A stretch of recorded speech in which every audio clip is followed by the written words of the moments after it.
Intentionally Fabulous. I'm Kelly Calabrese here with your tip of the day. We are talking patience. If you're like me, patience makes you cringe a little bit because let's face it, patience can be really, really hard. I remember when I was little, my dad would always say, "Slow down. You're so impatient. You need more patience. Be a little more patient."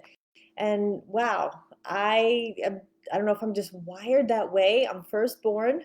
I grew up in New York and things were just happening at a really fast pace there. So some people are more impatient than others, nature, nurture, whatever you want to call it. But I think patience is something that we can all work on. So what happens when we're not patient? Well, we get so frustrated really quickly. We are just quick to get into this, just sort of a rage when things aren't going our way, when we're not getting what we want. And what happens is we're creating this resistance all the time. Are you ever in line near someone and you could just feel they're like pushing, pushing, pushing, whether it's at the gas station or the grocery store, that you could just feel the energy of impatience in the room. Those people they're annoyed, they want things instantly and they're not getting it, and it's stressful, it is damaging, it is not good for your health, and really sometimes things just cannot be rushed.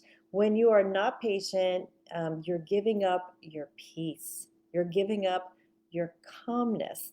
So as we get older, people tend to gain some more patience with age, right? As people get older, they just like, I'm not gonna get, let myself lose my peace over this. And other people just are a little more calm about things because they've lived life a little bit and they've realized that not everything is that urgent, not everything is that important, not everything has to happen in that minute. It's okay. So what can we do to gain more patience even if we're not older? We don't want to wait until we're 90 to be patient. Let's do it now. Well, a calm mind is a compassionate mind, and when we're more compassionate, we're going to be less urgent. So, one thing really simple, just breathe.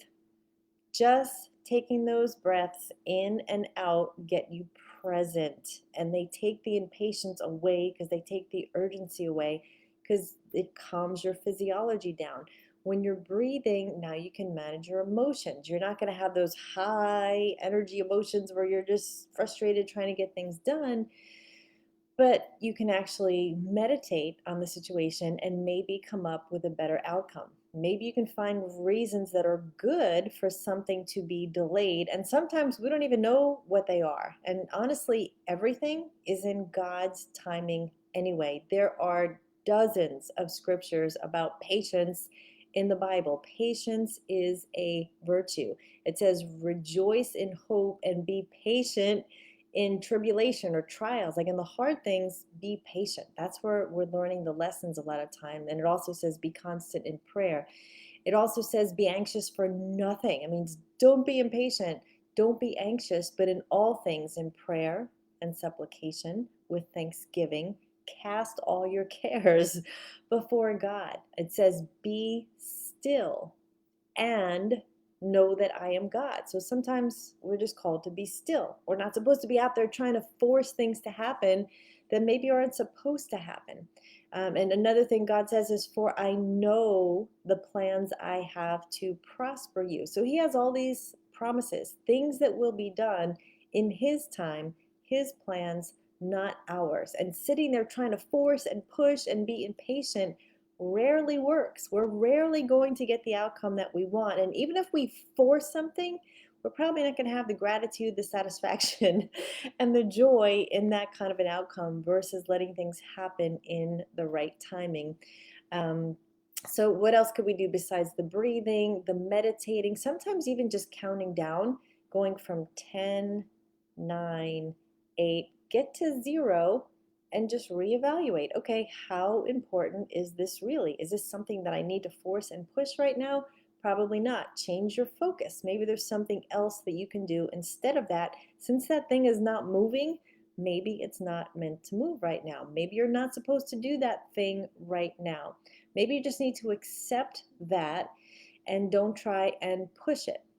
You've probably heard don't sweat the small stuff. So maybe there's something that just annoys you and you get impatient over. I found myself doing this morning with the dog. I have an older dog. She's a sweet, sweet dog, but it takes more time. She's arthritic, her memory is going, her hearing isn't as good. And of course, this happens with people as well. So sometimes our patience is tested in a season, like when we need to take care of an elderly parent. That's something that we expect to happen at some point, but we may not have the patience for it.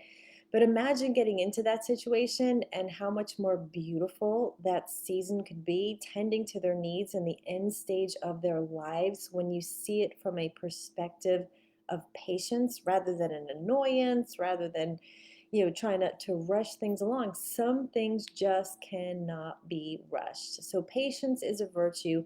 Figure out what your triggers are. Is it traffic that gets you impatient, people's driving, whatever it is?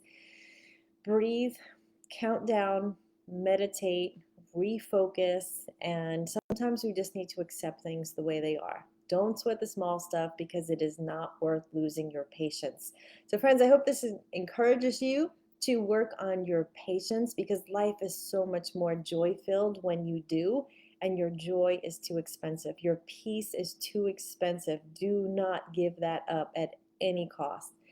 If you were helped by this advice and you'd like to hear more, I would love if you joined my free private Facebook group called Intentionally Fabulous. It's a place where women can go to get support, to talk about the hard things, to have some fun, to be encouraged in any season of their life, but specifically going through separation, divorce, and post-divorce. So I hope you join us there. If that's not you, please refer someone that you know that could use a supportive community. And I will see you back here tomorrow with your next Intentionally Fabulous tip of the day. Thanks, friends.